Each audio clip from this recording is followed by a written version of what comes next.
When people say, no, our problem is this, our problem is that, we say, no, our problem is that God created the world. And God created man, and he put man in the garden to keep the garden, and he gave the man a command. And he held that man to perfect, perpetual obedience to that command, and he promised him life if he kept it, and death if he didn't. And he didn't keep it, he ate. And because he ate, because of that one man, sin entered the world, and death through sin. And everyone born from that man through ordinary generation inherited that man's sin nature. And because of that sin nature, sins proceed from it. And our world is broken because of that sin. And we stand guilty before a holy and righteous God. And we know that he's holy, and we know that he's righteous, and we crave justice. But the problem is that if God gives us justice, we all die.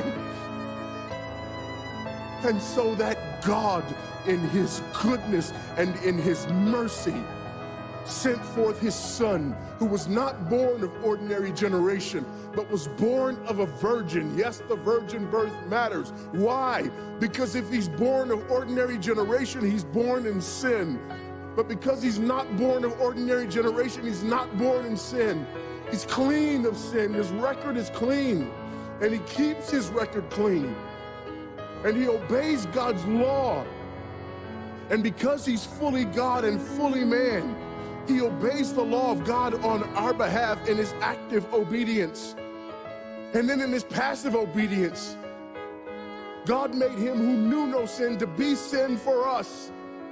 All we like sheep had gone astray. Each of us had turned to his own way, but God laid upon him the iniquity of us all. And Christ died for sin once for all, the just for the unjust. And God imputes our sinfulness to him.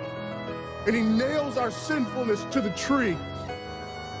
And Christ dies and raises again on the third day for our justification.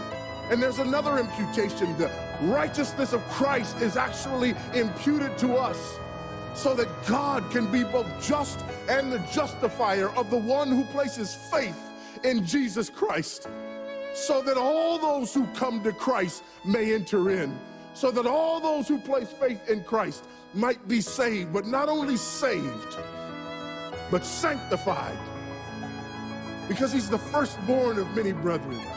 We're justified and we're adopted into the family of God. And we're sanctified, and as his children, we begin to bear the family resemblance. And we're further sanctified throughout this life by the very same gospel that saves us.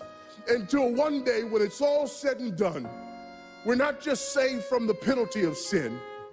We're not just saved from the power of sin, but one day we're glorified and saved from the very presence of sin.